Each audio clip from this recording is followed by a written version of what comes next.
அனாதி தீர்மானத்தின்படி கிருபையாய் இந்த இடத்துல இந்த ஆராதனையை நடத்த கர்த்தர் தந்த நல்ல கிருபைகளுக்காக நான் ஆண்டவரை ஸ்தோத்தரிக்கிறேன்.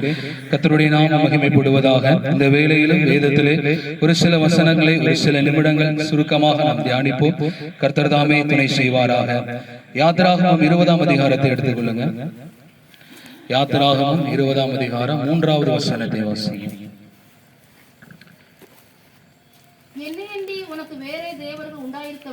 என்னையன்றி உனக்கு வேறே தேவர்கள் உண்டாயிருக்க வேண்டாம். ஆமென். அல்லேலூயா. இந்த நாட்களிலும் இந்த ஆராதனை துவக்கமாய் இருக்கிறது. இந்த வேளையிலே நாம் தியானிக்கிறதான வார்த்தை என்ன பாருங்க. என்னையன்றி உனக்கு என்ன செய்யக்கூடாது, வேறே தேவர்கள் உண்டாயிருக்க வேண்டாம். இது இஸ்ரவேல் ஜனங்களுக்கு ஆண்டவர் கொடுக்கிறதான அந்த 10 கட்டளைகள்ல இது என்ன கட்டளை? முதலான கட்டளை. அந்த ஜனங்களுக்கு முத கட்டளையா கொடுக்கப்பட்டது இந்த 10 கட்டளைகள். இதான் அந்த முத வார்த்தை. இது நம்முடைய துவக்கமா இருக்கிறனால இந்த நாட்கள்ல வந்திருக்கிறதான நமக்கு ஆண்டவரை தவிர வேற எந்த தெய்வமும் என்ன செய்யக்கூடாது, இருக்கக்கூடாது. நம்முடைய திருச்சபைக்கா இருக்கட்டும், நம்முடைய குடும்பத்திற்கா இருக்கட்டும், நம்ம தனிப்பட்ட நபருக்கா இருக்கட்டும், கர்த்தர் தான் என்ன செய்யணும், தெய்வமா இருக்கணும். ஆண்டவரை தவிர வேற எந்த தெய்வங்களையோ வேற எதையும் நாம என்ன செய்யக்கூடாது, வழிபடக்கூடாது. இந்த இடத்துல இந்த வார்த்தைகளை யாரிடம் ஆண்டவர் சொல்றாருன்னு பாத்தீங்கன்னா மோசையிடம் சொல்றாரு. ஏன் மோசையிட்ட சொல்றாரு? இதை யார்கிட்ட சொல்றதுக்காக ஆண்டவர் சொல்றாரு பாருங்க. இஸ்ரவேல் ஜனங்கள்கிட்ட சொல்வதற்காக மோசையோடு ஆண்டவர் பேசுகிறதை நாம பார்க்கிறோம். இது ஆண்டவர் இஸ்ரவேல் ஜனங்கள்கிட்டே பேசி இருக்கலாமே, ஏன் இதை மோசையிட்ட பேசணும்னு பாத்தீங்கன்னா, ஏற்கனவே ஒரு இடத்துல ஆண்டவர் பேசும் பொழுது கர்த்தருடைய சத்தத்தை கேட்டு அந்த ஜனங்கள்லாம் பயந்து நடுங்கி மோசையிட்ட சொல்லுவாங்க, ஆண்டவர் எது பேசுறதா இருந்தாலும் என்ன செய்யட்டும், உம்மிட்டே பேசட்டும், எங்கிட்ட என்ன செய்ய வேண்டாம், பேச வேண்டாம். காரணம் பாருங்க, ஆண்டவர் பேசுகிறதற்கு கர்த்தருடைய சத்தத்தை கேட்கிற அளவிற்கு மோசை எப்படிப்பட்டவனா இருக்கிறார், பாத்திரவானா இருக்கிறார். அதனாலதான் ஆண்டவர் பாருங்க இந்த ஜனங்களை ரட்சிப்பதற்காக எகிப்தில் அடிமையா இருந்த ஜனங்களை கானானை நோக்கி தம்முடைய சொந்த ஜனங்களாய் வழிநடத்துவதற்காக மோசையை தெரிந்து கொள்கிறார்.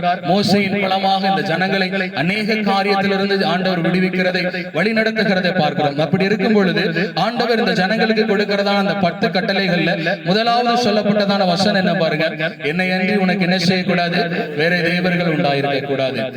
இதிலே இந்த வசனத்திலே சொல்லப்பட்டிருக்கிறது, வேற தெய்வத்தை என்ன செய்யக்கூடாது, உண்டாக்க கூடாது. ஆண்டவர் மாத்திரம்தான், அவர் மாத்திரம்தான் ஜீவனுள்ள தேவன், அவர் மாத்திரம்தான் ஒரே தேவன். இந்த உலகத்துல வேற எந்த தெய்வமும் கிடையாது. அதனாலதான் இந்த இடத்துல சொல்லப்பட்டிருக்கு, வேற தெய்வம் கிடையாது, நீ என்ன செய்யக்கூடாது, உண்டாக்க கூடாது. இந்த உண்டாக்குகிறதான அனுபவம் எப்ப வருது பாருங்க. நீங்க ஆதியாகமம் எடுத்தீங்கன்னா 3ஆம் அதிகாரத்துல தெரியும். பிசாசானவன் ஏவாளோடு அந்த உரையாடுகிறத நம்ம பார்க்கிறோம். பிசாசு வந்து ஏவாள்கிட்ட பேசுது, ஆண்டவர் உங்ககிட்ட ஏதாவது சொன்னது உண்டா அப்படிங்கும் போது இந்த ஏவாள் அந்த சாத்தான்கிட்ட சொல்றா பாருங்க, ஆமா என்கிட்ட ஒரு வார்த்தை சொல்லி இருக்காரு, நீங்க இந்த தோட்டத்துல இருக்கிறதான எல்லா விருட்சத்தை நீங்க என்ன செய்யலாம், அதுல இருக்கிறதான கனிகளை பறித்து புசித்து நீங்க என்ன செய்யலாம், சுகமா வாழலாம். ஆனா அந்த நடுமரத்தின் கனி, நன்மை தீமை அறியத்தக்கதான அந்த கனியின் விருட்சத்தை நீங்க என்ன செய்யக்கூடாது, சாப்பிடக்கூடாது. அதை புசிக்கும் நாளில நீங்க என்ன செய்வீங்க, சாகவே சாவீர்கள் என்று ஆண்டவர் எங்களுக்கு கட்டளை கொடுத்திருக்கிறாருன்னு பிசாசுட்ட ஏவாள் சொல்றதை நம்ம பார்க்கிறோம்.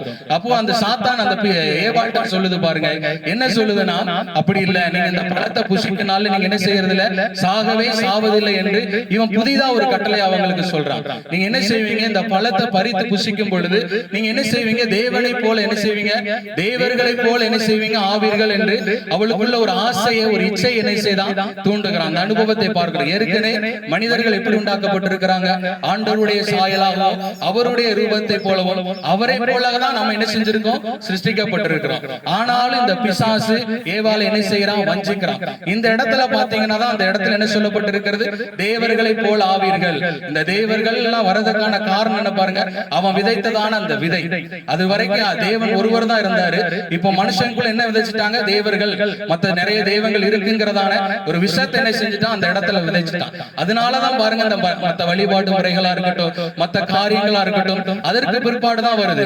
அதனாலதான் ஆண்டவர் சொல்லுகிறார், என்னை எண்ணி உனக்கு என்ன செய்யக்கூடாது, வேற தேவர்கள் என்ன செய்யக்கூடாது, உண்டாயிருக்க கூடாது என்று இந்த வார்த்தையில சொல்லப்பட்டிருக்கிறது.